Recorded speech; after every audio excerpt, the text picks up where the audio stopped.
Welcome to another episode of Rock the Boat with Richard Hagan here on Yachting International Radio, your weekly dose of international boating industry news and opinions. This week, US businessman Johnny Morris announced that his group of companies has bought the North Carolina-based sports fishing yacht builder Hatteras Inc. Johnny owns a chain of retail stores called Bass Pro Shops, as well as a boat building company called White River Marine. I'd never actually heard of Bass Pro Shops before, so I looked them up and wow, they really are impressive. The stores focus on creating an exciting and memorable experience for their shoppers, and they include in-store attractions such as aquariums and large demo areas. Their flagship store in Tennessee is built inside an ex-stadium and includes a 2.4 million litre man-made lake stocked with fish. I believe you can even catch and release the fish using demo equipment available in-store. Amazing! Just take a look at this promotional video for the store, because you really need to see it to believe it, particularly if you're one of my viewers who are located outside of the US. I don't know about you, but a visit to that store is on my bucket list for sure.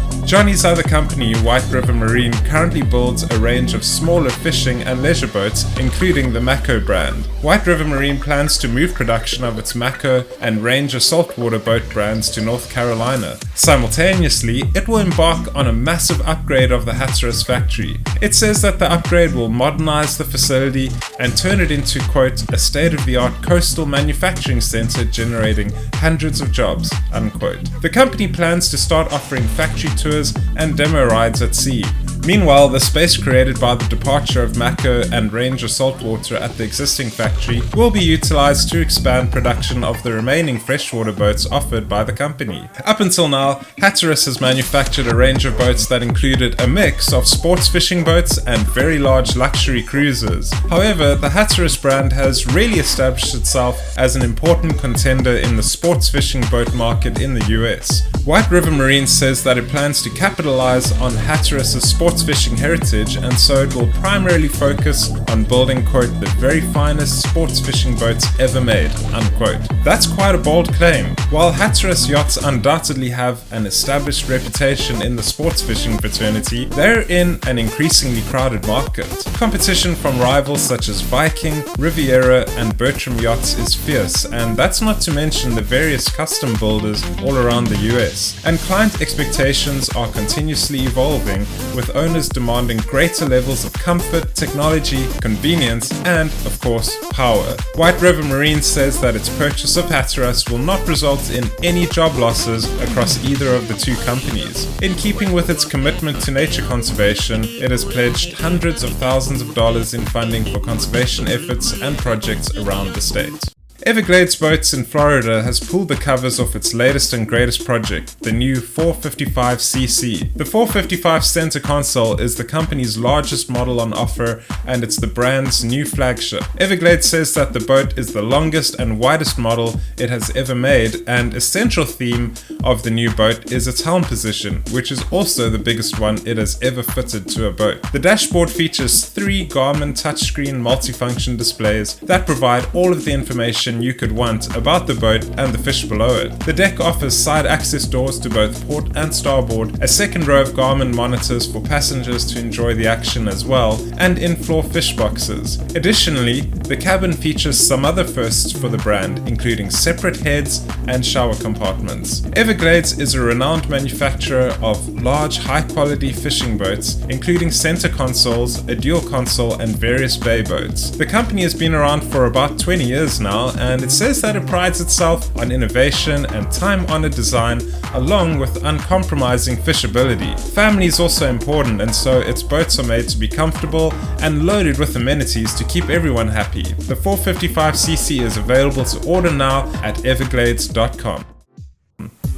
As further proof that money can't buy taste, Rolls-Royce has proudly unveiled a new custom-built car that I wish they'd rather have kept a secret. The Rolls-Royce Boat Tail Coupe is apparently a special order unit from some repeat customers who already own a 1932 model version of this car. This new boat tail is almost 5.8 meters long and features a picnic set in the boot. You know, for when that sudden urge to drink champagne and eat a snack on the side of the road strikes you. You are now prepared. Rolls-Royce says that the car has a strong nautical theme that's meant to evoke design elements of large sailing yachts. The company says that this car is, quote, the most ambitious automotive concept ever created, unquote. That statement seems quite ambitious, typical marketing mumbo-jumbo for something that isn't much more than a ludicrously overpriced car with a very expensive picnic basket. And when I say overpriced, I mean it. This is officially now the most expensive car in the world. Anyway, I'm depressed. Let's get back to actual boating. US outboard manufacturing giant Mercury Marine has announced that it is powering its way towards the launch of several electric outboard motors. The company says that it plans to introduce 4 electric outboards by 2023, with the first being introduced next year in 2022 and the rest following on from that. Mercury made it clear that it wants to be the market leader in not only conventional but also in electric marine propulsion by 2023, and it certainly has the reputation and the infrastructure to do it. Only a few months ago, the company became the market leader in conventional propulsion when it introduced the world's most powerful production outboard, its new 1000 horsepower V12 Verado. Not long before that, its sister company Sea Ray took the wraps off its new Sea Ray SLX-R dayboat, which featured a range of high-tech systems including a lithium-ion battery pack and power management system that eliminated the need for a generator on board. Both companies are owned by the Brunswick Corporation, a massive publicly traded firm that specializes in marine manufacturing. It truly has the money and the muscle to single-handedly transform boating propulsion.